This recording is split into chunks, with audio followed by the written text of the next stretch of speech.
പറഞ്ഞാൽ AC went cleaning എന്ന് പറഞ്ഞാൽ ഈ 3M സ്പ്രേ ഇന്നാളെ ഞാൻ പറഞ്ഞോണെന്ന് തോന്നുന്നു. ആ സ്പ്രേ അടിക്കുന്നതിന് 800 ചില്ലുണ്ട്. ആ സ്പ്രേയുടെ വില 800 രൂപ. ഞാൻ ഇവിടെ ഒരു വീഡിയോ വെച്ച് തന്നില്ലേ, ഇത് സ്റ്റാർട്ട് ആവില്ല ഇടയ്ക്ക്. ഈ വണ്ടി ഇടയ്ക്ക് സ്റ്റാർട്ട് ആവാനൊരു താമസം കാണിച്ചു. ഹുണ്ടായിന്ന് നേരിട്ട് വിളി വന്നിട്ടുണ്ടെങ്കിൽ, ഹുണ്ടായിന്ന് നേരിട്ട് വല്ല വിളിയും കാര്യങ്ങളും വന്ന് സർവീസിനെ കുറിച്ച് വല്ല ഫീഡ്ബാക്ക് എടുക്കാൻ വിളിച്ചിട്ടുണ്ടെങ്കിൽ നമ്മൾ എന്താ പറയാൻ പോകുന്നത് ഇവർക്ക് അറിയണം.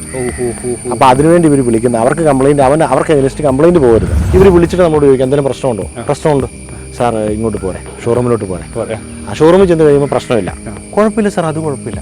അപ്പോൾ എന്നാ പറ്റി, ആർക്ക് പോയി? നമുക്ക് പോയി, നമ്മൾ ഇവിടുന്ന് ഈ പർട്ടിക്കുലർ സ്ഥലത്തോട്ട് പോയിട്ട് വരുന്നതിന് 100-150 രൂപ ഡീസലാവും.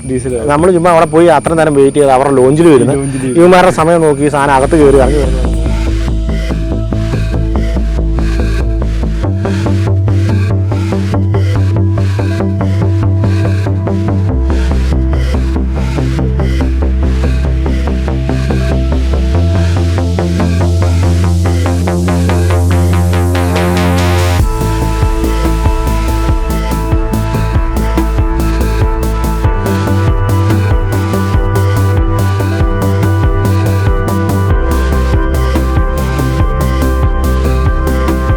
ഫ്രണ്ട്സ് എല്ലാവർക്കും നമസ്കാരം. അപ്പോൾ ആഫ്റ്റർ ലോങ് ടൈം നമ്മുടെ വെന്യൂ ഡീസൽ ഓണറെ തിരിച്ചുകൊണ്ടിരുന്നേക്കാണ് അഖിൽ കുര്യൻ സാറ്. അറിയാം, ഇത് HX2 വേരിയൻ്റ് ആണ്, ഡീസലിൻ്റെ ഏറ്റവും ബേസ് വേരിയൻ്റ് ആണ്. ഇപ്പം സെക്കൻഡ് സർവീസ് കഴിഞ്ഞിട്ട് 22,000 കിലോമീറ്റർ നിൽക്കുന്നല്ലേ? തേർഡ് സർവീസ് കഴിഞ്ഞിട്ട് 22,000 കിലോമീറ്റർ നിൽക്കുന്നു. നമുക്ക് വീണ്ടും നമ്മുടെ വീഡിയോയിലേക്ക് അഖിൽ കുര്യൻ സാറിന് സ്വാഗതം. സാർ നമ്മുടെ വീഡിയോയിലേക്ക് സ്വാഗതം. Thank you. So 22,000 kilometre journey അല്ലേ? 22,000 കിലോമീറ്റർ. അപ്പോൾ നമ്മൾ ഫസ്റ്റ് ഇംപ്രഷൻ തന്നെ ചെയ്തായിരുന്നു, അത്യാവശ്യം കുഴപ്പമില്ല, റീച്ച് പോയായിരുന്നു. അപ്പോൾ ആൾക്കാർ അതിനകത്ത് കമന്റ് ചെയ്യുന്നുണ്ടായിരുന്നു ഒരു ലോങ് ടൈം റിവ്യൂ. ഏകദേശം വെന്യൂ അത്യാവശ്യം ഹോട്ട് സെല്ലിംഗ് ഒരു വണ്ടിയാണ്. ആൾക്കാർ ഒരുപാടുണ്ട്. ഇപ്പോൾ ഒരുപാട് അന്ന് നമ്മുടെ വണ്ടി മാത്രമേ ഉള്ളൂ എന്ന് പറഞ്ഞു ആ റൂട്ടിൽ കൂടെ പോകുമ്പോൾ നമ്മുടെ വണ്ടി ഇപ്പോൾ ഒരുപാട് വണ്ടിയുണ്ട്, ഇഷ്ടംപോലെ വെറൈറ്റി കളറും ഉണ്ട്. സോ ഒരു ലോങ് ടൈം റിവ്യൂ തന്നെ നമുക്ക് തുടങ്ങാം. എന്ത് ഫീൽ ചെയ്യുന്നു? ആദ്യത്തെ ചോദ്യം തന്നെ അതാണ്. സോ ഒരു 22,000 കിലോമീറ്റർ ജേർണിയിൽ എനിക്കൊന്നും ഒരു കൊല്ലം ആയില്ലല്ലേ? ഒരു കൊല്ലം 6 മാസമായുള്ളൂ. 22,000 കിലോമീറ്റർ. അപ്പം അന്ന് പറഞ്ഞാൽ നമ്മൾ നല്ല ഓട്ടോ. അതെ. സോ വണ്ടി കംഫർട്ടിന്റെ കാര്യത്തിലാണെങ്കിലും മൊത്തത്തിൽ വണ്ടി വളരെ നല്ല വണ്ടിയാണ്. നമുക്ക് ഡെയിലി യൂസിന് ഭയങ്കര സുഖമാണ്. പിന്നെ ഇതിന്റെ ഹാൻഡിലിംഗ് ഭയങ്കര ഔട്ട്സ്റ്റാൻഡിംഗ് ആണ്. അതായത് നമുക്ക് ഭയങ്കര സ്മൂത്ത് ആയിട്ട് എത്ര വലിയ ട്രാഫിക് ആണെങ്കിലും എന്ത് സംഭവമാണെങ്കിലും കൈകാര്യം ചെയ്ത് കൊണ്ടുപോകാൻ പറ്റുന്നത്. അത് ഈ ഹിൻഡയുടെ ഇലക്ട്രോണിക് സ്റ്റിയറിംഗ് അടിപൊളിയാണ്. അതിന്റെ നമ്മൾ ഇപ്പം സാധാരണ പോകുമ്പം ഒരു വണ്ടിയുടെ നമ്മളൊരു തിരിച്ചെടുക്കാനുള്ള ഒരു ഗ്യാപ്പിനേക്കാൾ, അതായത് ഒരു ടൈമിനേക്കാൾ കൂടുതൽ ഈസി ആയിട്ട് ടേണിംഗ് ഉണ്ട്. ടേണിംഗ് റേഡിയസ് അല്ല ഞാൻ പറഞ്ഞ, അതിന്റെ സ്മൂത്ത്നെസ് ഈസി. അതായത് നമ്മൾ ഇങ്ങനെ ഒറ്റ അടിക്ക് ഇങ്ങനെ വിടുവാണെങ്കിൽ സ്റ്റിയറിംഗ് ഓട്ടോമാറ്റിക്കലി ഇറങ്ങി വരും. ഒരു കംപ്ലീറ്റ്ലി ആ ഒരു ഫീൽ ഗുഡ് കിട്ടുന്നുണ്ട്. ആക്ച്വലി ഇത് പറയാൻ കാര്യം വെച്ചിട്ടുണ്ടെങ്കിൽ ഇതിന്റെ സെയിം സബ് പാർട്ണർ ആയിട്ടുള്ള സോണറ്റ് കയ്യിലുണ്ട്. കമ്പയർ ചെയ്യുമ്പോൾ അതിലും ഒരുപാട് കംഫർട്ട് ഭയങ്കര കൂടുതലാണ്. ഞാനിപ്പം ഇത് വണ്ടി ഇപ്പോൾ എടുത്തിട്ടപ്പോഴാണെങ്കിൽ എനിക്ക് എന്റെ വണ്ടിയെക്കാളും കുറച്ചുകൂടെ സ്മൂത്ത്നെസ് തോന്നി. എന്റെ ടയർ അപ്സൈസ്ഡ് ആയതുകൊണ്ടായിരിക്കാം മേ ബി രണ്ടുപേരെ പ്രീവിയസ് ജനറേഷൻ ആണെന്നുള്ള ഡിഫറൻസ് മാത്രമല്ലേ ഉള്ളൂ. സോ സർവീസ് ആയിരിക്കുമല്ലോ ഏറ്റവും ഒബ്വിയസ്ലി നമ്മൾ. അതെ. ഇപ്പോൾ ഇതിനെക്കുറിച്ച് ചോദിക്കുന്നവർ എല്ലാവരും ചോദിക്കുന്ന കാര്യം സർവീസിനെ കുറിച്ച് ചോദിച്ചുകൊണ്ടിരിക്കുക. സർവീസിനെ കുറിച്ച് പറയുകയാണെങ്കിൽ ഫസ്റ്റ് സർവീസിന് പോയപ്പം ചാർജസ് ഒന്നുമില്ല, as usual free service. Second സർവീസും ഫ്രീ സർവീസാണെന്ന് പറഞ്ഞു. പക്ഷേ അതിന് 6,500 രൂപ 6,500 ബില്ല്. അത് ഞാൻ ഒരുപാട് കണക്ക് കൂട്ടൽ നടത്തി കൂട്ടിക്കിഴിച്ച് ലാസ്റ്റ് പറഞ്ഞു. അതായത് 6,500 രൂപ ആയതെന്ന് പറഞ്ഞിട്ടുണ്ടെങ്കിൽ ഇവരുടെ ചാർജസ് ഇല്ലാതെ, അതായത് ഫ്രീ സർവീസ് ആകുമ്പം അതിൻ്റെ അകത്ത് പൈസ മേടിക്കില്ല. 2,800 രൂപ അവർ മേടിക്കില്ല. 2,800 രൂപയാണ് ഫ്രീ ഒരു സർവീസ് ചാർജ് റേറ്റ്. അപ്പോൾ ആ ചാർജ് മേടിക്കില്ല. ആ ചാർജ് മേടിക്കാതെ ഓയിൽ, ഇതിൻ്റെ ഓയിൽ കപ്പാസിറ്റി എന്ന് പറയുന്നത് 5.30 4.8. അപ്പോൾ 5.5 ലിറ്റർ എടുത്ത് വരുന്നുണ്ട്. 5 ലിറ്റർ വരുമ്പോഴത്തേനും സിന്തറ്റിക് ഓയിൽ മാത്രമേ ഒഴിക്കാവുള്ളൂ. സിന്തറ്റിക് ഓയിലിന് മാത്രമല്ല, അവരെന്തോ ഹുണ്ടായിക്ക് വേണ്ടി സ്പെഷ്യലായിട്ട് ഷെൽ ഉണ്ടാക്കുന്ന എന്തോ W30 എന്ന് പറഞ്ഞൊരു ഓയിലുണ്ട്. ആ ഓയിൽ ഒഴിക്കാവുള്ളൂ. ആ ഓയിലിന് 1,000 രൂപയ്ക്ക് 3 രൂപ 4 രൂപ എന്തോ കുറവുള്ളൂ. പ്ലസ് GST 180 രൂപ എടുത്ത് 1,250 പെർ ലിറ്റർ വരും. അപ്പോൾ അങ്ങനെ വരുമ്പോഴത്തേനും കണക്ക് കൂട്ടി നോക്കി 6 രൂപ അടുത്ത് വരുന്നുണ്ട്. അത് തന്നെ. പിന്നെ ഈ filter, air filter, oil filter, AC filter, ഇത്ര സംഭവം കൂടെ മാറുമ്പോഴത്തേനും 1,000 രൂപ. അതിന് എല്ലാത്തിനും 300 രൂപ താഴെ ഉള്ളൂ. അപ്പോൾ തന്നെ ഒരു 6,000, 7,000, 7,500 രൂപ ആയി.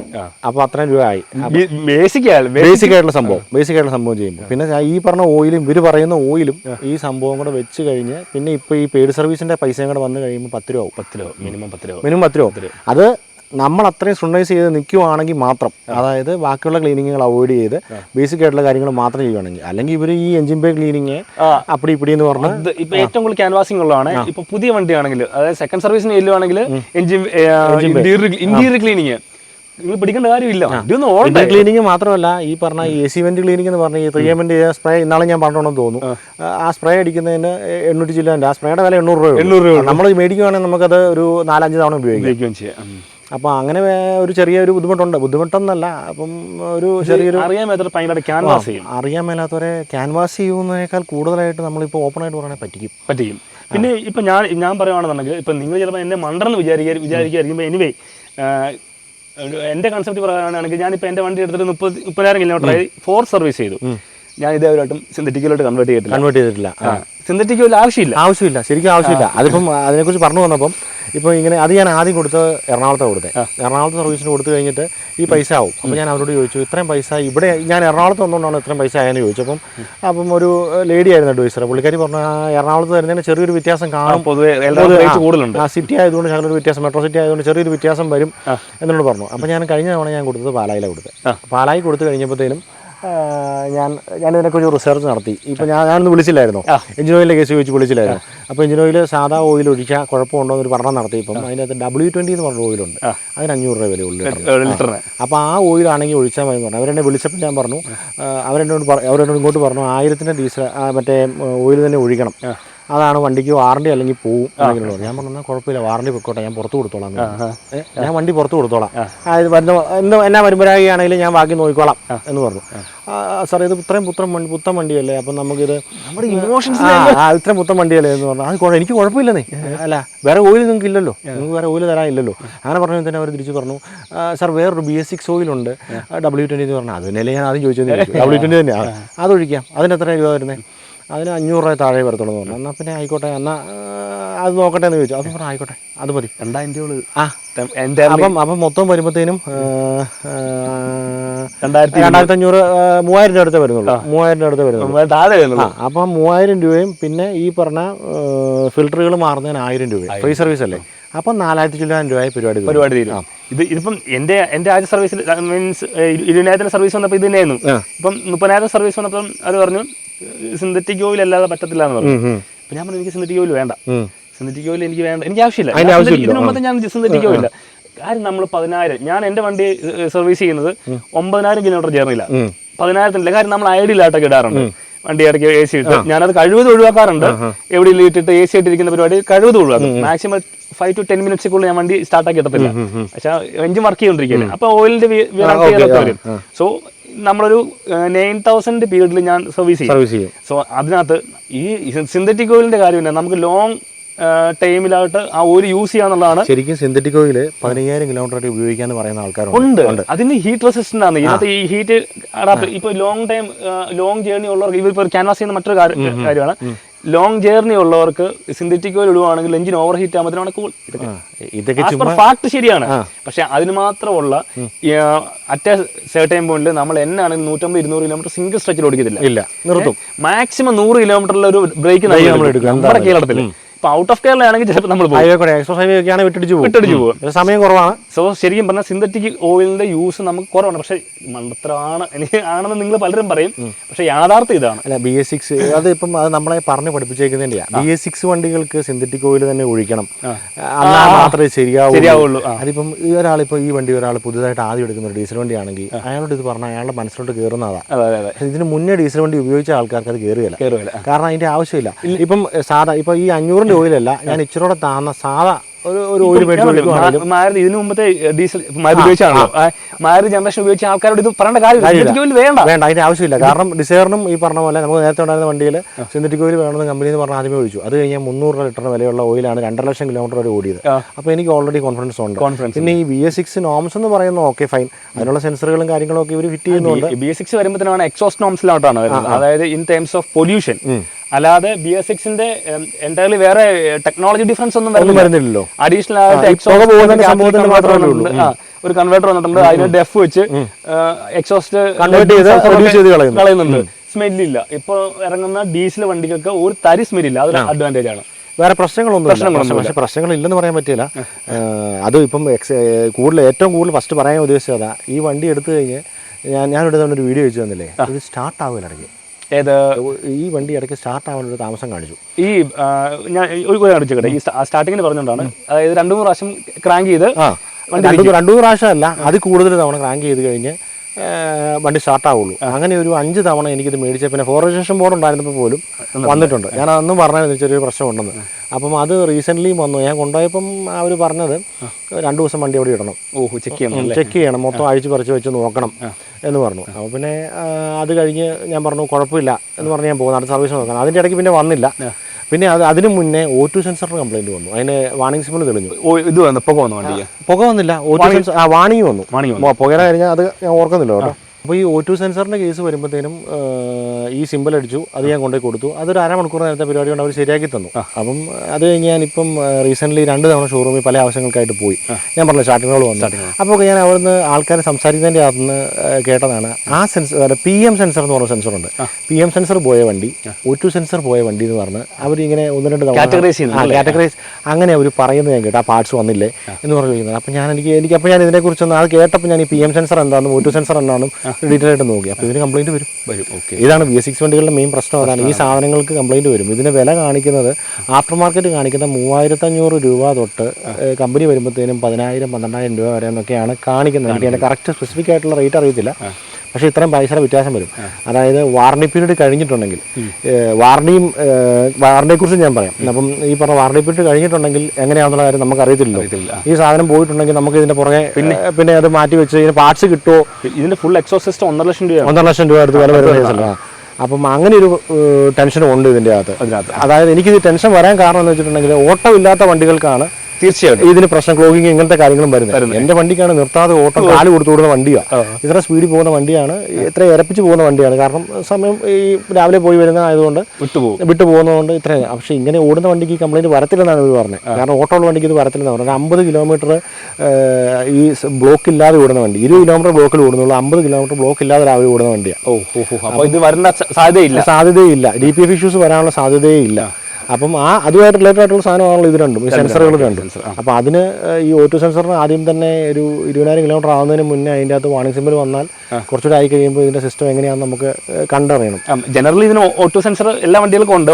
സെൻസർ മീൻസ് BS6 വണ്ടികൾക്കല്ലേ ഉള്ളൂ. അല്ല, ഓക്സിജന്റെ ഉണ്ടല്ലോ, അതിപ്പോ സെൻസർ അഡീഷണലി വന്നേക്കുന്നതുകൊണ്ടാണ് നമുക്ക് വാണിംഗ് ആയിട്ട്. നമ്മുടെ വണ്ടികൾക്ക് നോർമലി നമ്മളത് ഈ പുക വരുമ്പോഴും ക്ലീൻ ചെയ്തിടുക. ഇതുവേ ഈ പറഞ്ഞ ഡെഫ് എന്ന് പറഞ്ഞ ആ ഒരു കംപ്ലീറ്റ് സിസ്റ്റം ഇപ്പൊ എന്തേലും നമ്മളിപ്പോൾ ഓടാത്ത വണ്ടി, നിങ്ങൾക്കിപ്പം ഡീസൽ വണ്ടിക്ക് BS6 ഓട്ടോ ഇല്ലെങ്കിൽ എടുക്കില്ലെന്നേ പറയാം. സത്യം, ഓട്ടോ ഇല്ലാത്ത ഒരു കാരണവശാലും ഡെയിലി പെട്രോൾ വണ്ടിയും ഇപ്പൊ ഈ പറഞ്ഞ പോലെ മറ്റേ മിക്സ് ഒക്കെ വന്നേക്കുന്നത് കൊണ്ട് എങ്ങനെയാണെന്നുള്ള മിക്സ് വരുമെന്ന് പറയാം. പക്ഷെ അത് ഒരു പരിധി വരെ വരാൻ അധികം സാധ്യത കുറവാണ്. കാരണം ബാക്കി നമ്മുടെ movements, commercial movements complete diesel base ചെയ്താണ്. അപ്പോൾ അതിന് കംപ്ലൈന്റ് വന്നാൽ അപ്പം അതിനെക്കുറിച്ച് ഓർത്ത് വലിയ ടെൻഷൻ ഇല്ല. പക്ഷേ ഈ പറഞ്ഞ പോലെ ഓട്ടം ഇല്ലാത്ത ആൾക്കാരാണെങ്കിൽ ഡീസൽ വണ്ടി ഒരു കാരണവശാലും എടുക്കരുത്. ലാഭമാണ് വണ്ടി, ലാഭത്തിനൊക്കെ കൂടുതൽ. ഇപ്പം ഞാൻ പറയാം, ഈ വണ്ടി 1 കിലോമീറ്റർ ഓടണമെങ്കിൽ 7 രൂപ ചിലവാണ്. സർവീസ് അടക്കം 7 രൂപ 1 കിലോമീറ്റർ കറക്റ്റ് എക്സ്പെൻസാണ്. 16-ക്കും 17-ക്കും ഇടയ്ക്ക് മൈലേജ് കിട്ടുന്നുണ്ട്. 16.5 to 17.5. എൻ്റെ ഒരു മെയിൻ ക്വസ്റ്റ്യൻ കൂടെ ആ മൈലേജ് കിട്ടും. പക്ഷേ അത് നമ്മുടെ ഒരു നോർമൽ ഡ്രൈവിംഗ് എന്ന് പറഞ്ഞിട്ടുണ്ടെങ്കിൽ ഇച്ചിരി ഒരു 80-നുള്ളിൽ 100-80 ഇടയ്ക്ക് നിന്ന് പോകുന്നതിൻ്റെ മൈലേജ് ഞാൻ പറഞ്ഞു. ഇപ്പോൾ ഇച്ചിരി താഴെ 80 താഴെ 70 കിലോമീറ്റർ സ്പീഡ് നമ്മൾ സ്റ്റഡി ആയിട്ട് പിടിക്കുകയാണെങ്കിൽ ഇതിൽ 25-27 ഒക്കെ കാണിക്കും. അങ്ങനെ കാണിക്കുമ്പോൾ ഒരു 4 കിലോമീറ്റർ 5 കിലോമീറ്റർ വേരിയേഷൻ വെച്ച് നോക്കിയാലും 20 കിലോമീറ്റർ മൈലേജ് കിട്ടും. ഒരു മര്യാദയ്ക്ക് ഇപ്പം കോള് വന്നിട്ടൊക്കെ പോവുകയാണെന്നുണ്ടെങ്കിൽ നമ്മൾ അത്രയും അഗ്രസീവായിട്ട് പോവുകയല്ല. നമ്മൾ മണിക്കൂറൊക്കെ ദൈർഘ്യമുള്ള കോളാണെങ്കിൽ നമ്മൾ ഈ കോള് വിളിച്ച് ഓടിച്ചുകൊണ്ട് പോവുകയാണെങ്കിൽ ഞാൻ തന്നെ ഓർക്കാറുണ്ട്, ഈ മൈലേജ് എത്ര കാണിക്കും, 25 കിലോമീറ്റർ മൈലേജ്. അപ്പോൾ ഞാൻ പതുക്കെയാണ് വന്നത്. കാണുമ്പോൾ നമുക്ക് പെട്ടെന്ന് ഇത് തന്നെ മൈലേജ് കയറി വരുന്ന കാണുമ്പോൾ നമുക്ക് തോന്നും. കാരണം ആ ഒരു മോഡറേറ്റ് സ്പീഡിൽ പോവുകയാണെങ്കിൽ. പക്ഷേ മോഡറേറ്റ് സ്പീഡിൽ പോയിട്ടുണ്ടെങ്കിൽ അങ്ങനെ സ്ഥിരമായിട്ട് ഓടിച്ചിട്ടുണ്ടെങ്കിൽ വണ്ടിക്ക് കംപ്ലൈൻറ്റ് വരും. അതാ പ്രശ്നം. അത് ഡീസലിന്റെ പ്രശ്നം വരും. അപ്പം അങ്ങനെ ഒരു ഇതുകൊണ്ട് മൈലേജ് കറക്റ്റ് ആട്ടോ. മൈലേജ് ഈ പറഞ്ഞ 16.5-17 റേഞ്ചിൽ നിൽക്കും. അതായത് ആവറേജ് എങ്ങനെ ഓടിച്ചെന്ന് പറഞ്ഞാൽ ആവറേജ് ഒരു 17 കൂട്ടാം. അത് പറഞ്ഞ പോലെ തന്നെ നമ്മുടെ ഈ ലോക്കൽ ഓട്ടത്തിന്റെ ആണെങ്കിൽ എങ്ങനെയാണെങ്കിലും ഞാൻ എന്റെ വണ്ടിക്ക് കണക്കാക്കുന്നത് 16 to 18 ഞാൻ ഇൻ ബിറ്റ്വീൻ. ഇപ്പൊ ലോങ് പോവാണെങ്കിൽ ഞാൻ അപ്രോക്സിമേറ്റ്ലി 18 to 20 ഒരു ജഡ്ജ് ചെയ്യാറുണ്ട്. പിന്നെ അതുക്കുള്ളിൽ ഞാൻ ജഡ്ജ് ചെയ്യാറില്ല. കാരണം വെച്ചിട്ടുണ്ടെങ്കിൽ അത് പ്രാക്ടിക്കലി പോസിബിൾ അല്ല. കാരണം എന്ന് വെച്ചിട്ടുണ്ടെങ്കിൽ നമുക്ക് എപ്പോഴും അങ്ങനെ നോക്കി ഓടിച്ചോടിക്കാൻ പറ്റില്ലല്ലോ. നമ്മൾ ഒരു ലോങ് ഡ്രൈവ് പോകുമ്പോഴാണ് മൈലേജ് മെയിൻ ആയിട്ട് നോക്കുന്നത്. ടൈം ബൗണ്ട് ആയിട്ട് പോകുമ്പോൾ നമുക്ക് അത് ഒരു പരിധി വരെ പറ്റത്തില്ല. കാരണം ഇപ്പൊ നമ്മൾ ഈ ഒരു പർട്ടിക്കുലർ ഗ്യാപ്പിൽ നമ്മൾ ഓവർടേക്ക് ചെയ്ത് പോകണമെന്നുണ്ടെങ്കിൽ ഏത് ഗിയറാണോ ആ ഗിയറെ നേരെ താഴോട്ട് വന്നിട്ട് അടിച്ച് പിടിച്ച് പോലേ പോകുമല്ലോ. ഉള്ളൂ. അപ്പോൾ അതിൻ്റെ അകത്ത് നമ്മളപ്പം ബാക്കിയുള്ള കാര്യങ്ങൾ ശ്രദ്ധിക്കില്ല. അപ്പോൾ അങ്ങനെ വരുമ്പോൾ ഈ 20 ഞാൻ പറഞ്ഞില്ലേ, ഒരു 70 കിലോമീറ്റർ വൺ സൈഡ് രാവിലെ ഓട്ടം ഉണ്ടെങ്കിൽ അതിനകത്ത് 50 കിലോമീറ്റർ 4th 5th 6th ആ ഒരു ആറാമത്തെ ഗിയർ വരെ ഇടാം. അത് കഴിഞ്ഞ് നേരെ താഴോട്ട് പോരും. 3rd 2nd 1st 20 കിലോമീറ്റർ ഓടുന്ന അങ്ങനെയാണ്. 1st 2nd 3rd 1st 2nd block ആയിരിക്കും, ലൈൻ നിൽക്കുമായിരിക്കും വണ്ടി. അപ്പോൾ അതിൻ്റെ അകത്തോടെ അങ്ങനെ പോവുള്ളൂ. അപ്പം ആ ഒരു വ്യത്യാസമുണ്ട്. അതാണ് ആ ഒരു മൈലേജ് നിൽക്കുന്നുണ്ടല്ലോ. സർവീസിൽ ഇപ്പൊ ഈ പറഞ്ഞ സിന്തറ്റിക് ഒരു അത് ഇഷ്യൂ അല്ല, ഇറ്റ്സ് കൈൻഡ് ഓഫ് ക്യാൻവാസിംഗ്. എല്ലാ ബിസിനസ് സ്ഥാപനമായിട്ട് കുറ്റം പറയാൻ പറ്റില്ല. അതല്ലാതെ എന്തെങ്കിലും ഇഷ്യൂസ് ഉണ്ടായിട്ടുണ്ടോ? ലൈക്ക് സർവീസിൽ അതല്ലാതെ ഇഷ്യൂസ് എന്ന് പറഞ്ഞിട്ടുണ്ടെങ്കിൽ എനിക്ക് ഞാൻ ഈ ഡീലറുടെ പേര് പർട്ടിക്കുലർലി പറയുന്നില്ല, പറയുമ്പോൾ ആൾക്കാർക്ക് അറിയാം ഏത് ഡീലറായിരിക്കും. ഈ നമ്മളിപ്പം ഞാൻ തമാശ രൂപമാണ് പറയുന്നതേ ഉള്ളൂ. ഇപ്പം ഇതാണ് ഡീലറുടെ ഷോറൂം എന്നുണ്ടെങ്കിൽ നമ്മുടെ വണ്ടി ഇതിലേക്കൂടെ ഒന്ന് പോയിട്ടുണ്ടെങ്കിൽ ഒരു 5 കിലോമീറ്റർ കഴിയുമ്പം ഇവരുടെ മറ്റേ റീജിയണൽ ഓഫീസിൽ നിന്ന് വിളിക്കും. മാർക്ക് എത്ര കൊടുക്കാൻ പറ്റും? ഒരു 5-6 തവണ ഉറപ്പിച്ച് കൂന്നുകളി അന്യായം വെറുപ്പില്ല. ഞാൻ പറയും എന്തിനാ മാർക്കിപ്പോൾ എന്തിനാ അത് എന്തിനാ ഏതോ നമ്പറാണെന്നറിയോ? ഹുണ്ടായിന്ന് നേരിട്ട് വിളി വന്നിട്ടുണ്ടെങ്കിൽ, ഹുണ്ടായിന്ന് നേരിട്ട് വല്ല വിളിയും കാര്യങ്ങളും വന്ന് സർവീസിനെ കുറിച്ച് വല്ല ഫീഡ്ബാക്ക് എടുക്കാൻ വിളിച്ചിട്ടുണ്ടെങ്കിൽ നമ്മൾ എന്താ പറയാൻ പോകുന്നത് ഇവർക്ക് അറിയണം. അപ്പോൾ അതിനുവേണ്ടി ഇവർ വിളിക്കുന്നത്. അവർക്ക് കംപ്ലൈൻറ്റ് അവർക്ക് അഗൈൻസ്റ്റ് കംപ്ലൈൻറ്റ് പോകരുത്. നമ്മളിപ്പം ഈ പറഞ്ഞ പോലെ ഓരോ കാര്യങ്ങൾ ചെയ്യുന്ന എല്ലാ കാര്യത്തിനും പൈസ കൊടുത്ത് ചെയ്യുന്നു, എല്ലാം നമ്മൾ നോക്കി ചെയ്യിപ്പിക്കുന്നു. ചെയ്ത് കഴിഞ്ഞാൽ എന്തെങ്കിലും പ്രശ്നം ഉണ്ടെങ്കിൽ ഇപ്പം ഇവർ വിളിച്ചിട്ട് നമ്മളോട് ചോദിക്കാം എന്തെങ്കിലും പ്രശ്നമുണ്ടോ? പ്രശ്നമുണ്ട് സാർ, ഇങ്ങോട്ട് പോരെ, ഷോറൂമിലോട്ട് പോരെ. ആ ഷോറൂമിൽ ചെന്ന് കഴിയുമ്പോൾ പ്രശ്നമില്ല. കുഴപ്പമില്ല സാർ, അത് കുഴപ്പമില്ല. അപ്പോൾ എന്നാ പറ്റി? ആർക്ക് പോയി? നമുക്ക് പോയി. നമ്മൾ ഇവിടുന്ന് ഈ പർട്ടിക്കുലർ സ്ഥലത്തോട്ട് പോയിട്ട് വരുന്നതിന് 10-20 രൂപ ഡീസലാവും. നമ്മൾ ചുമ്മാ അവിടെ പോയി അത്ര നേരം വെയിറ്റ് ചെയ്ത് അവരുടെ ലോഞ്ചിൽ വരുന്നു, ഇവന്മാരുടെ സമയം നോക്കി സാധനം അകത്ത് കയറി ഇറങ്ങി വരുന്നവരെ നോക്കിയിരുന്നു നമ്മുടെ സമയം കളഞ്ഞിരുന്നു കഴിഞ്ഞാൽ കുഴപ്പമില്ലെന്ന് പറയാൻ വേണ്ടി നമ്മൾ അവിടെ വരെ പോയിട്ട് വരും. അത്രേ ഉള്ളൂ. പിന്നെ അത്രയും ഒഴിച്ചു വിടാൻ പറ്റാത്ത സിറ്റുവേഷൻ ആണെങ്കിൽ മാത്രം, ഇപ്പോൾ ഈ വാണിംഗ് ലൈറ്റ് കത്തിയെന്നും പറഞ്ഞില്ലേ, അപ്പോൾ അങ്ങനത്തെ സംഭവങ്ങളൊക്കെ വരുവാണെങ്കിൽ മാത്രം പോകാന്നുള്ളതേ ഉള്ളൂ. നമുക്ക് സ്റ്റാർട്ടിങ് ഇഷ്യൂ ഒന്നുമില്ല. ഇതേപോലെ എനിക്ക് ഞാനിങ്ങനെ സ്ലോപ്പൊക്കെ കയറ്റിയിട്ടു, അതായത് വീഡിയോ എടുക്കാൻ പോയിട്ട് നല്ല ഇങ്ങനെ സ്ലോപ്പാണ്, ഒരു കടയുടെ സ്ലോപ്പാണ്, നേരെ കയറ്റിയിട്ടു.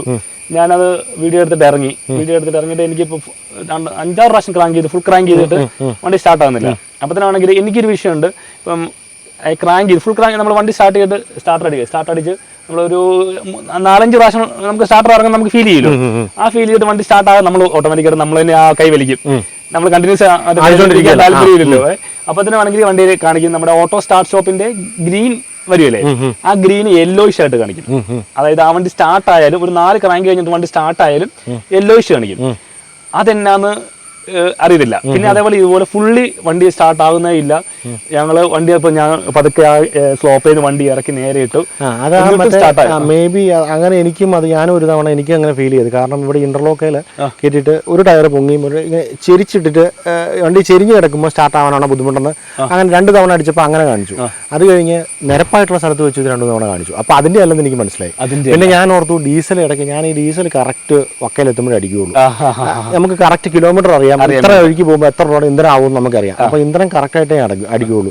ചിലപ്പോൾ ഫുൾ ടാങ്ക് അടിച്ചിട്ടും ഫുൾ ടാങ്ക് അടിച്ചിട്ടാലും ഫുൾ ടാങ്ക് തീർന്നാലേ അടുത്ത റൗണ്ടിലോട്ട് പോകുള്ളൂ. അപ്പൊ അങ്ങനെ വരുന്നതിന്റെ ആണോ എന്ന് അറിയാൻ വേണ്ടി അതല്ലാതെ ഞാൻ ഓടിച്ചു നോക്കി. ടാങ്ക് ഒരു ഹാഫ് ടാങ്ക് എപ്പോഴും നിർത്തി ഓടിച്ചു നോക്കി. അങ്ങനെ ഓടിച്ചു നോക്കുമ്പോഴും 1-2 തവണ ഈ സാധനം വരുന്നുണ്ടല്ലേ. അതൊരു എനിക്ക് തോന്നുന്നത് കോമൺ ഇഷ്യൂ. ഇതിന്റെ പ്രീവിയസ് ജനറേഷൻ അത് തന്നെയുണ്ട്. അപ്പൊ ആ സംഭവം എന്നാന്ന് ഇവരോട് ചോദിക്കുമ്പോൾ ഇവർ പറയുന്നത് കുഴപ്പമില്ലെന്നാണ് ഇവർ പറയുന്നത്. ഇത് യെല്ലോയിഷ് എംബ്ലം കാണിക്കുന്നത്, അതായത് പിന്നെ ഗ്രീൻ കാണിക്കുന്നത്, അതായത് ഗ്രീൻ നമ്മൾ വണ്ടി നിൽക്കുമ്പോഴാണ് ഗ്രീൻ കാണിക്കുന്നത്. അല്ല നമുക്കതില്ല. ഇല്ല ഓട്ടോ സ്റ്റാർട്ട് സ്റ്റോപ്പിന്റെ എംബ്ലം കാണിക്കുന്നില്ല. എന്റെ വണ്ടിയിൽ ഒരു എംബ്ലം കാണിക്കും, വണ്ടി നിന്നു. പിന്നെ നമുക്ക് അതിന്റെ മാത്രമല്ല ആ വണ്ടിക്ക് ഇതില്ലേ മറ്റേ ഹൈബ്രിഡ് പോലത്തെ സംഭവം, ക്ലച്ച് ചവിട്ടുമ്പോൾ വണ്ടി കുറച്ച് ഐഡിയലായിട്ട് നിന്ന് കഴിഞ്ഞാൽ വണ്ടി ഓട്ടോ സ്റ്റാർട്ട്. ഓക്കെ, ആ സംഭവം വന്ന് ക്ലച്ച് ചവിട്ടി പിന്നെ സ്റ്റാർട്ട് ആകുന്ന പരിപാടിയാണ്. മേ ബി അതുമായിട്ട് റിലേറ്റഡ് ആയിട്ടുള്ള വല്ലതായിരിക്കും. പക്ഷെ അത് എന്നാലും ഈ പറഞ്ഞ പോലെ നമ്മൾ സ്റ്റാർട്ടിങ്ങിൽ ആ എംബ്ലത്തിൽ ഒരു യെല്ലോയിഷ് കാണിച്ചോണ്ടിരിക്കും. പിന്നെ നമ്മൾ നിർത്തിയിട്ട് സ്റ്റാർട്ട് ചെയ്യുകയാണെങ്കിൽ അത് കാണിക്കത്തില്ല. പക്ഷേ ഇതേപോലെ തന്നെ എന്നിട്ട് ഞാൻ ആ വണ്ടി സ്ലോപ്പിൽ നിന്ന് ഇറക്കി ഒരു 5 മിനിറ്റ് കഴിയുമ്പോഴത്തേനാണെങ്കിൽ 5 മിനിറ്റ് നിർത്തിയിട്ട് ഞാൻ ഷോറൂമിലേക്ക് വിളിച്ചു. ഞാൻ ടോ ചെയ്യേണ്ടി വരുമെന്ന്. കാര്യം വണ്ടി എൻ്റെ ഓൾമോസ്റ്റ് 3/4 ടാങ്കോളം പെട്രോൾ ഡീസലിന്റെ അല്ല, സ്റ്റാർട്ടിങ്ങിന്റെ വേറെ ഇഷ്യൂ ഇല്ല, ബാറ്ററിക്ക് ഇഷ്യൂ ഇല്ല. നമുക്കറിയാം, അടിക്കുമ്പോൾ നമുക്കറിയാലോ ബാറ്ററി ഇഷ്യൂ ഉണ്ടല്ലോ. നമുക്ക് അടിയെ തന്നെ അറിയാൻ പറ്റും.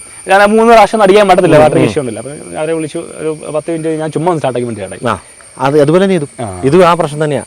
ഈ 4 തവണ ഇത് കാണിച്ചു, 4 കാണിച്ചു. ഒരു മിനിറ്റ് വെയിറ്റ് ചെയ്തു. ഇനി വിളിക്കേണ്ട വരുള്ളൂ, ഇവന്മാർ ഇനി വിളിച്ച് ഈ വണ്ടി കൊണ്ടുകൊണ്ട് വരുള്ളൂ എന്ന് ഓർത്ത് നിന്ന് കുറച്ച് കഴിഞ്ഞതിന് പാലായിൽ നമ്മുടെ പാലായിലുള്ള ഒരു ടൈൽ കടയുണ്ട്. ആ ടൈൽ കടയുടെ വാക്ക് വെച്ചാൽ അപ്പം ഇത് പിന്നെ അത് കഴിഞ്ഞ് ഒരു 5 മിനിറ്റ് കഴിഞ്ഞ് പിന്നെ അടിച്ചു നോക്കിയപ്പോൾ സ്റ്റാർട്ടായി. അതിന് ഞാൻ നേരെ ഷോറൂമിലോട്ടാണ് പോയത്.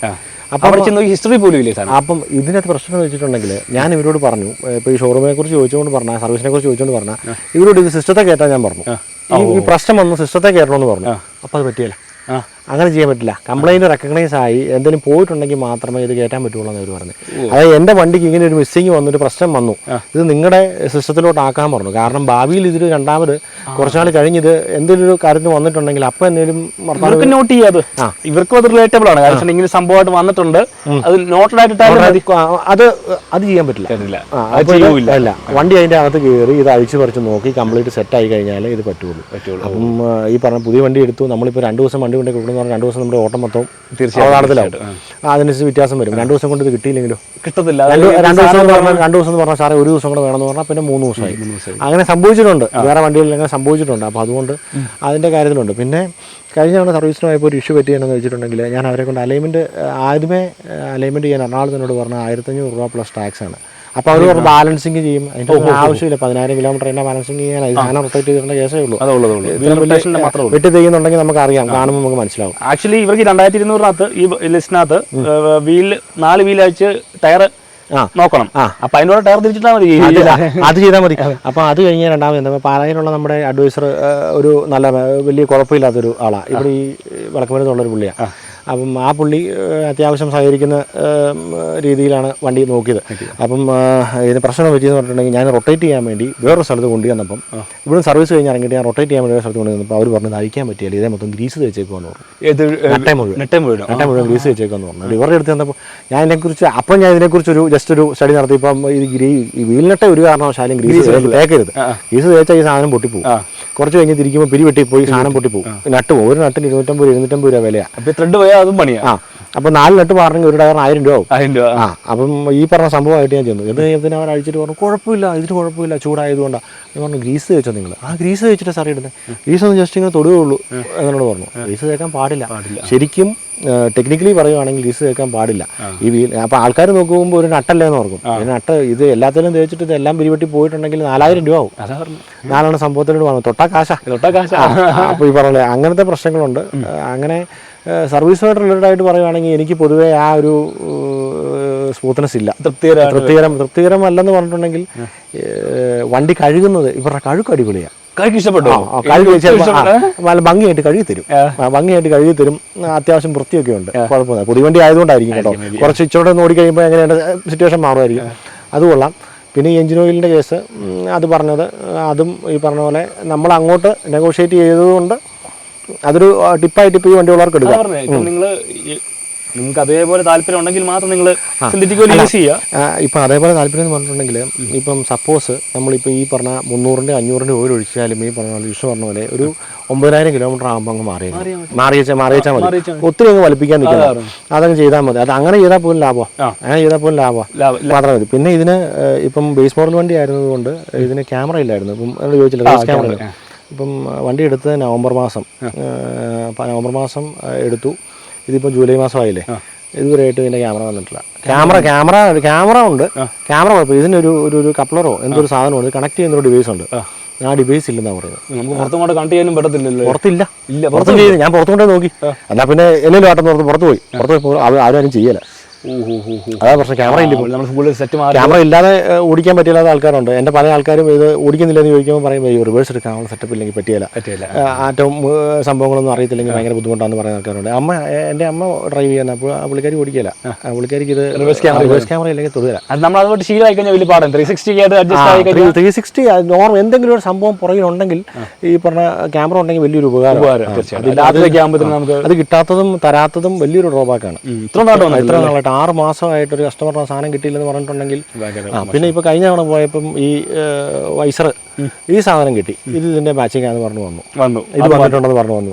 അപ്പം ഞാൻ പറഞ്ഞു അത് വെച്ചെന്ന് പറഞ്ഞു. വേറൊരു സംഭവം പുറകെ പാർസൽ ട്രേ വന്നിട്ടില്ല. പാർസൽ ട്രേ വന്നിട്ടില്ല.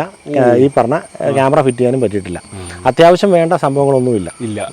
അതിപ്പോൾ അവർക്ക് സ്റ്റോക്ക് ഔട്ട് ആവുന്നതാണോ? സ്റ്റോക്ക് ഔട്ട് ആവുന്നതല്ല. എന്നോട് ഈ വണ്ടി എടുത്ത എക്സിക്യൂട്ടീവിനോട് സംസാരിച്ചപ്പം പുള്ളിക്കാരൻ പറഞ്ഞത് അവരുടെ നോയിഡയിൽ എന്തോ പ്ലാന്റ് കത്തിയെന്നോ അപ്പോൾ അങ്ങനെ വന്നുകൊണ്ട് ഇവർക്ക് പ്രൊഡക്ഷൻ ഇല്ലെന്നോ അത് ഹ്യുണ്ടായി അത് പ്ലാന്റ് കത്തിയത് ഈയിടെ 3 മാസം 4 മാസം എങ്ങാണ്ട് ആയിട്ടുണ്ടെന്ന് എനിക്ക് തോന്നുന്നത്. അതിന് മുന്നേ വണ്ടി വന്നതല്ലേ. അതെ അതെ അതെ അപ്പം അതിനോട് സെറ്റപ്പ് അപ്പോൾ തരാമായിരുന്നല്ലോ. തീർച്ചയായിട്ടും. അപ്പോൾ എന്നാലും ആക്സസറി എന്നാലും ഒരു വിത്തിൻ 1 or 2 ഈ ആക്സസറിക്കാരോട് സംസാരിച്ച് ചാറ്റ് എന്തെങ്കിലും ഉണ്ട്. പുള്ളിക്കാരോട് എപ്പോൾ ചോദിച്ചാലും രണ്ടാഴ്ച എന്ന് പറഞ്ഞിട്ട് ഇപ്പോൾ 6 മാസം കഴിഞ്ഞു. 6 മാസം 2 ആഴ്ച ആയി കേട്ടോ. അല്ല എല്ലാ മാസത്തിലും 2 ആഴ്ച ഉണ്ടല്ലോ. അതെ.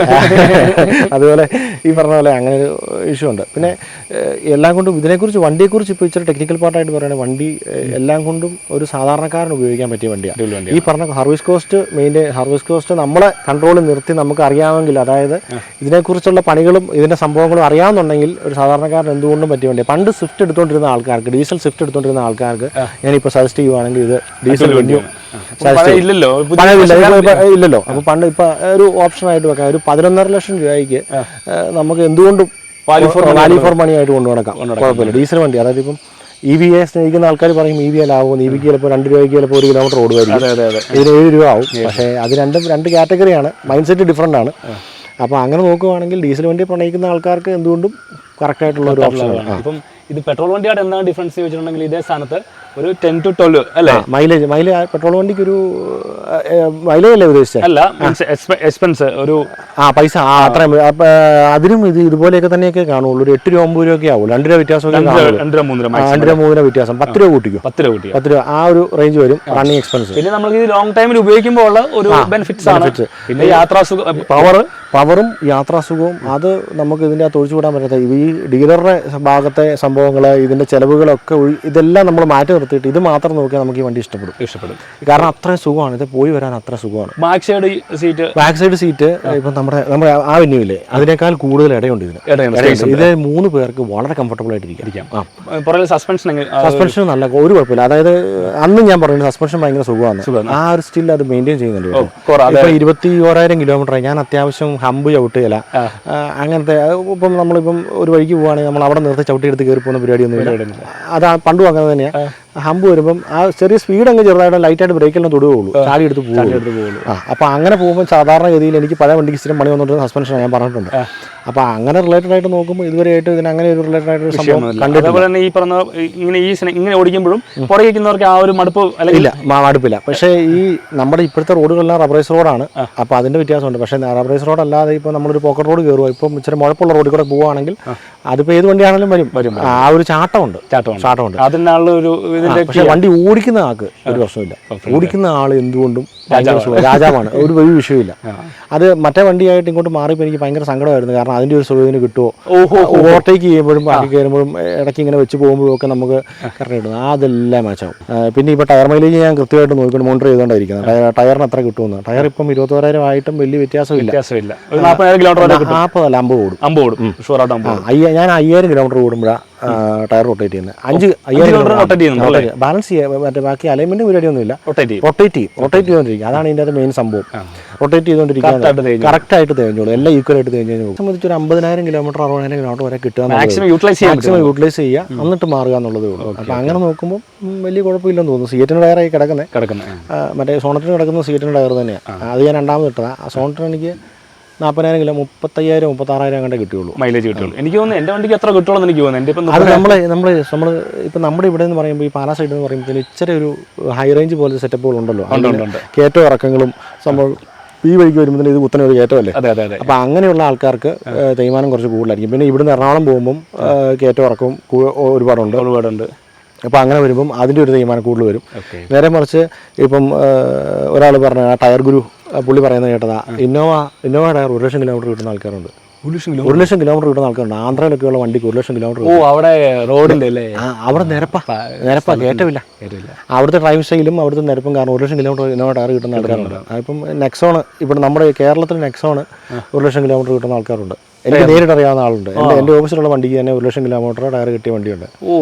അത് ഗുഡിയറിൻ്റെ അല്ലേ. പിന്നെ വേറൊരു സംഭവം, ഇതിൻ്റെ ഒരു പ്ലസ് പോയിന്റ് എന്ന് പറഞ്ഞിട്ടുണ്ടെങ്കിൽ ഇതിൻ്റെ അകത്തോട്ടൊരു തുള്ളി ഒച്ച കേൾക്കുകയാണ്.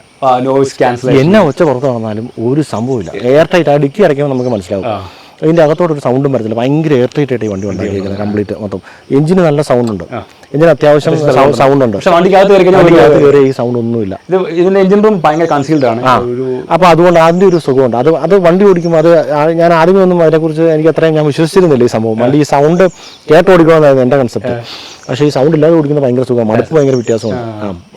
നേരത്തെ നമ്മൾ ഒച്ച കേട്ടിങ്ങനെ അലച്ചലച്ച് പോകുമ്പോൾ ആ ഒരു മൂഡ് വേറെ ആയിരുന്നു. ഇതിലിപ്പോൾ സൗണ്ട് ഒന്നുമില്ല, സ്മൂത്ത്. ഇപ്പൊ പാട്ടിട്ട് കഴിഞ്ഞാൽ അറിയത്തില്ല, എഞ്ചിൻ സ്റ്റാർട്ട് ആണെന്ന് പോലും അറിയത്തില്ല. അപ്പോൾ അത്രയും സ്മൂത്ത് ആയിട്ട് പോകും.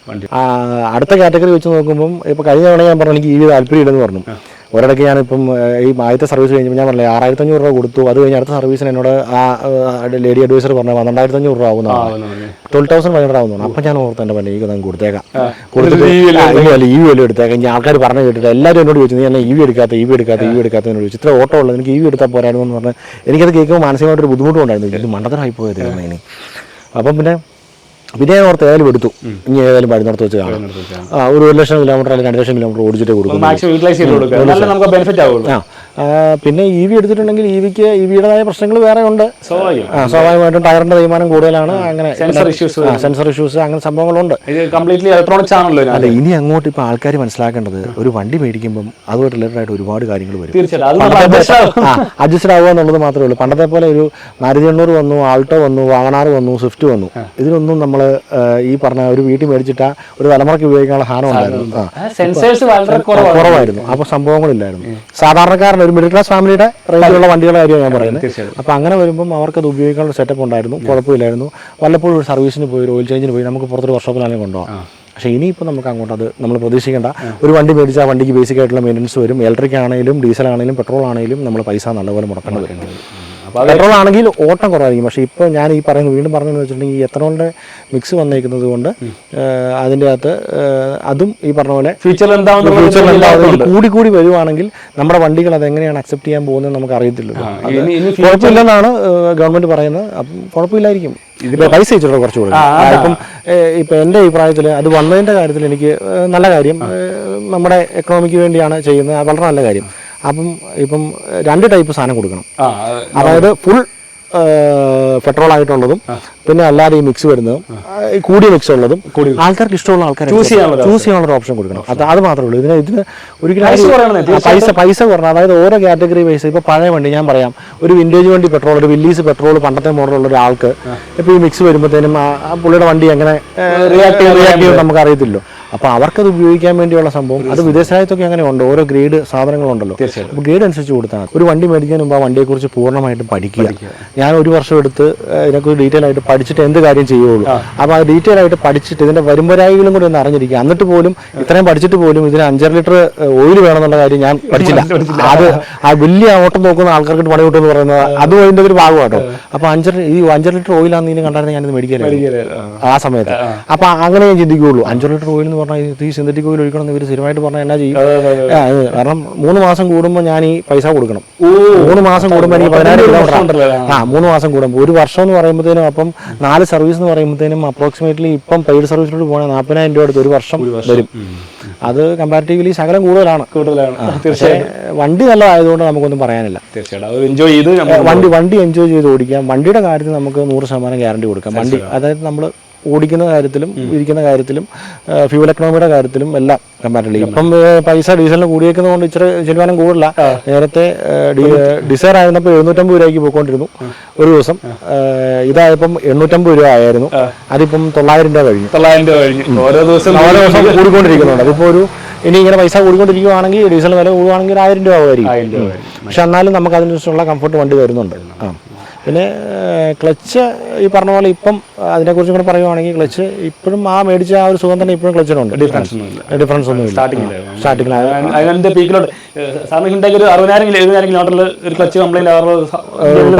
ഞാൻ കേട്ടിട്ടുണ്ട്. അതാ ഇപ്പൊ പറഞ്ഞത്. അപ്പൊ ക്ലച്ചിന്റെ നിലവിൽ ഇപ്പൊ പ്രശ്നമൊന്നുമില്ല, അതിന്റെ വിഷയമൊന്നുമില്ല. ഇല്ല. പിന്നെ ഇടയ്ക്ക് ഇത് നമ്മൾ സ്പീഡ് കുറച്ച് പോവുകയാണെങ്കിൽ അതായത് ഇങ്ങനെ ഒരു മിസ്സിങ് പോലെ ഇടയ്ക്ക് തോന്നും. പക്ഷെ അത് കാല് കൊടുത്തു കഴിഞ്ഞാൽ അത് മാറും.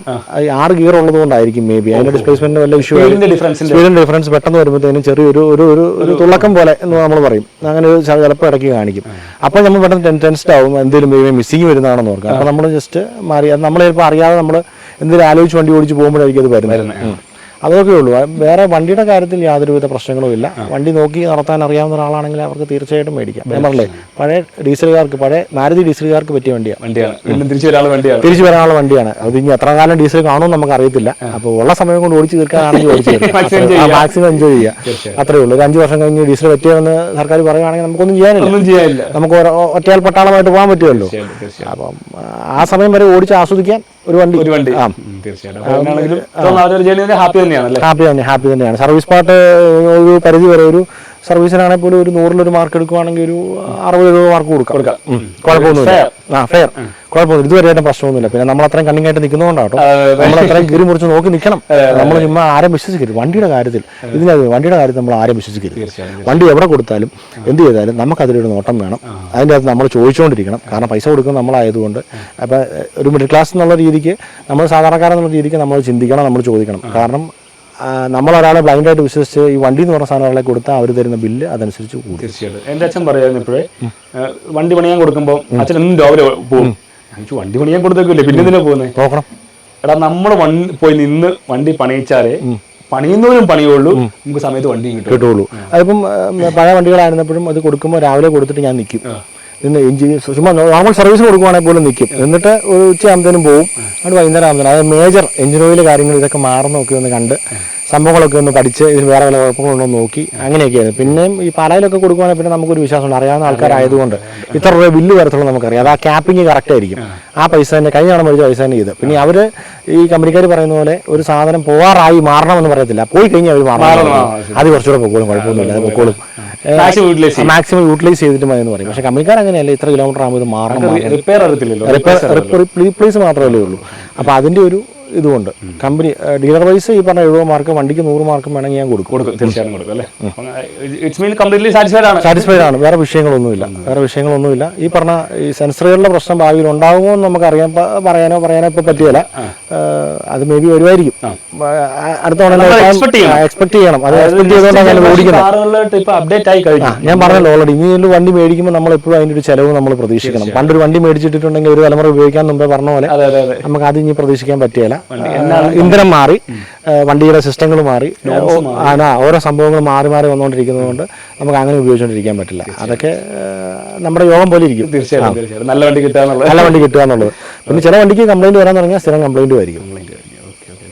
അപ്പോൾ എന്നാണെങ്കിലും ഒരു വിലയേറിയ വാല്യൂ ആയിട്ടുള്ള ഒരു ഇൻഫർമേഷൻസ് നമ്മുടെ ഹ്യുണ്ടായി വെന്യൂവിനെ കുറിച്ച് തന്ന സ്പെഷ്യൽ താങ്ക്സ് പറഞ്ഞുകൊണ്ട് നമുക്ക് വീഡിയോ വേണ്ടി ചെയ്യാം.